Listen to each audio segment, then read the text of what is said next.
his police helmsman is no different from those he is supposed to check.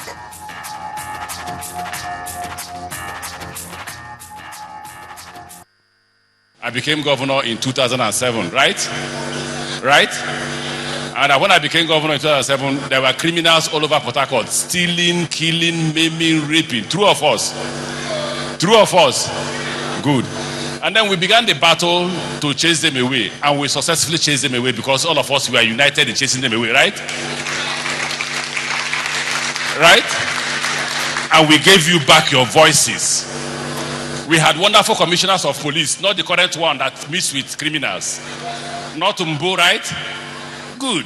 We had wonderful commissioners of police who fought with us on our side, and we chased away those criminals. Don't worry, we won't let them come back, no matter how many commissioners of police they post to Port Harcourt. Are we going to let them come back? We won't let them. Now, when we came in, those who fought us went to Abuja. Those who denied us the right to our resources, we discovered that our funds were no longer the same. Those corrupt men are trying to come back. You and I must stop them. Won't we? Yes. We must join to stop them. We must ask the question, who are we supporting in this fight? This fight is for you, not for me. River State Governor Chibike Amechi speaking there. Now, the political parties in Nasarawa State are bracing up for the forthcoming local government elections. The State Independent Electoral Commission has set December the 14th for the poll. Now, Chairman of the State Electoral Body, Abdullahi Modibo, told journalists that the Commission is set to conduct the elections after an out-of-court settlement was reached with the ousted elected council officials. Former elected council officials at a meeting to negotiate an out-of-court settlement with the state government after a protracted legal tussle over their removal from office after spending only 2 years of their 3 years tenure. Following the resolution of the situation, the State Electoral Commission is set to conduct elections into the 13 local government areas in the state. We unfolded our timetable for elections, which is going to terminate in December 14 with the election proper. As you are aware, in Nasarawa State, for over 5 years now, there was an election in the state. It's because of the litigation, the state government and the NASEC were charged to court for tenure allegation of the previous chairman under the former regime of Aluya Kwedoma. We are grateful to God that the Supreme Court has now given us the go-ahead to conduct elections. And it is because of this the state governor decided to prepare for the elections after our submission to him. He has given us the go-ahead to conduct elections to various local councils in the state. As for the political parties, several negotiations are ongoing to take a decision on how their candidates will emerge. However, some of them have their reservations. So, PDP ordinarily is prepared for any kind of election at all, if given a good, conducive atmosphere for that. It's also because of the ongoing wranglings and crises that have been developed in Nasarawa State in recent times. I think very soon, on the 7th October to 5th October to 7th November, there's a primaries election. So by then, we already tell them, so any person that is not ready or is not capable to be a councillor or chairman, please and please, you have to step down. The election will afford the political parties in the state an opportunity to state their determination to claim the Nasarawa State Government House in the 2015 governorship election. Now stay with us on News Track as there's more to come, including the Lagos State Governor Babatunde Fashola, who tells the youth how to tackle the issue of unemployment. That and more in a moment. Do join us again. From one nation to another, there must be a meeting point. Their ideas may be different, but they must work to agree on what's best for the people. Diplomatic Channel untangles the discussions to bring out what's really important. Because it is our world, and it's our right to know how their decisions affect us.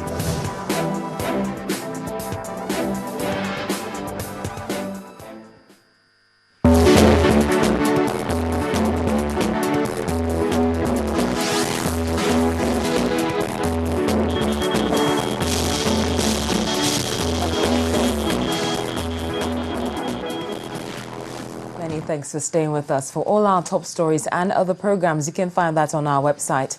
It's channelstv.com and on youtube.com/channelsweb. To get us on the move, visit m.channelstv.com to view us live on an iPad, iPhone or BlackBerry. You can also download the Channels TV app for Android and Nokia 920 from their respective stores. Now, while the crisis rocking the PDP at the national level rages on, the rifts it created are seen as a distraction among its leadership at the grassroots. In the southwestern state of Osun, where the People's Democratic Party is seeking a return to power, there's a firm belief that the divide will sooner or later be bridged. Our correspondent Charles Aruka examines the pulse of the PDP's politics among party faithful in the state of Osun. Internal tensions within the People's Democratic Party are set aside, albeit momentarily, in Osun State, where it is the leading opposition party. While the PDP welcomes the former Minister of State for Defense back to her roots in Ilesha, the divisions among the party's national leadership cannot be ignored. I'm one of the G22 in the Senate. I'm in the new PDP myself. So we didn't have no problem in the Senate. And this is a family issue, like what the Senate President said. And I can assure you we will solve our problem at the end of the day. And I'm sure you know Mr. President is doing something. There's a meeting on the 7th of October. By that time, I'm sure our leaders, that's the governors, will be able to solve this problem. For me, we don't have a divided PDP. What we have is aggrieved members of PDP who are aggrieved and trying to, hear their views. They can discuss as elders and settle these differences. We don't know what is called new PDP. All we know is one PDP, led by the Babangatuku faction. It does appear that some party loyalists believe that the PDP's crisis is merely a minor distraction and not enough to threaten the party's national influence. What you're seeing now is the result of might. PDP is so large, and that largeness was not caused by fluke.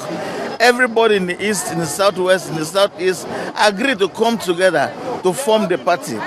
Not one person owns the party and another party. That's why the PDP as a party is scaring other parties. The time we are leading our communication in Osun State, we told everybody we are really support the leadership of the Babangatuku and the President Ebele, Jonathan, and the Sambo.